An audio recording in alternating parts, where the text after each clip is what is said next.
Rush the Court is providing comprehensive coverage of the NCAA Tournament from start to finish over the next 3 weeks. Today and tomorrow we reset each of the 4 regions' new favorite. Not only is Kentucky the favorite to win the South region, it has better odds to reach the Final Four than any team left in the NCAA Tournament, for 538. Who could have foreseen that on Selection Sunday? Then again, who could have foreseen virtually anything that happened in the South?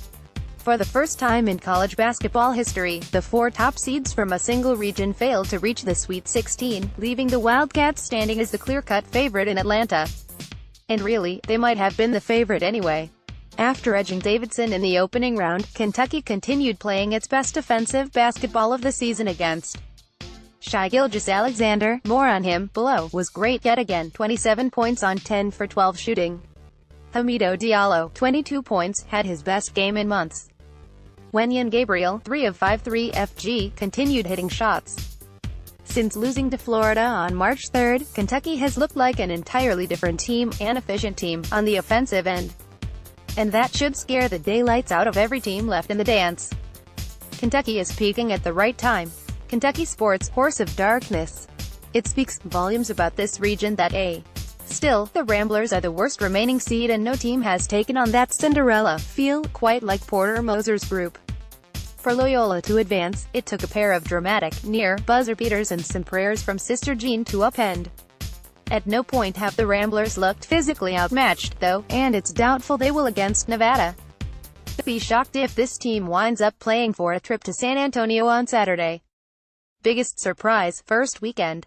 Biggest surprise, first weekend. How about biggest surprise, ever?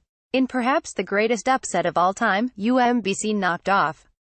Even with several days for that to soak in, the accomplishment remains astounding. Consider that Virginia owned the best record in college basketball, 31-2, and won the ACC by 4 games.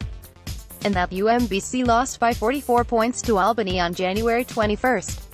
And that Virginia's defense hadn't allowed a single opponent to score 70 points this season. Or that UMBC's offensive efficiency ranked 5th in the America East and didn't even crack the top 150 nationally. And yet, led by a pair of senior guards with enough swagger to last a lifetime, the Retrievers ripped off 53 points in the second half alone en route to a shocking 74-54 victory, the most total points and points per possession the Cavaliers had surrendered all season. It was the upset to end all upsets. Completely expected, first weekend, nothing. We're not trying to be cute here, virtually nothing went as expected in the South region. Oh, and as for I'm exceptionally smart and prescient. I said Kentucky was a Final Four sleeper and Creighton was overseeded. Sure enough, the Wildcats are 2 winnable games from San Antonio and the Blue Jays lost handily too. I also gave Nevada's Caleb Martin the Steph Curry Award, and he didn't disappoint, at least in the clutch. The 6 feet 7 inches junior drilled 3 triples in a row during the overtime period against. Except when I make stupid decisions. I guaranteed that either Sean Miller, Arizona, Tony Bennett, Virginia, or Mick Cronin, Cincinnati, would finally break through to the Final Four. In fact, none even reached the Sweet 16. Worse yet, only one even reached the round of 32. I could not have been more wrong. Clayton Custer and the Ramblers are March sweethearts.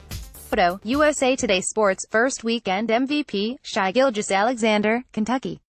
Kentucky's freshman point guard has been skyrocketing up draft boards this season, and he showed just why in Boise. After a terrific two-way effort against Davidson, 19 points, 8 rebounds, 7 assists, 5 steals, Gilgeous-Alexander put on an offensive clinic versus Buffalo, scoring 27 points on 10 of 12 shooting, 83% FG, dishing out 6 assists and grabbing 6 boards.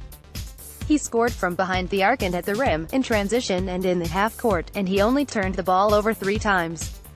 If Gilgeous-Alexander plays this well in Atlanta, look for Kentucky to cut down the nets. Breakout star, Clayton Custer, Loyola, the 6 feet 1 inch guard, couldn't crack the lineup at Iowa State, so he transferred to a Loyola Chicago program that had not gone dancing since 1985. And now he's a March star. Custer's steady 14-point, assist, 0 turnover effort was key against more home cooking, Kentucky, 382 miles to Atlanta. If you thought zombies overran Atlanta, just wait for Big Blue Nation. Year in and year out, Kentucky fans travel farther and in larger numbers than just about any other fan base in college hoops, which means they won't think twice about making the 6-hour drive south to the ATL. Not only are the Wildcats the most talented team left in this region, they should effectively be playing in front of a home crowd. Mercedes-Benz Stadium is going to get loud. Best regional semifinal.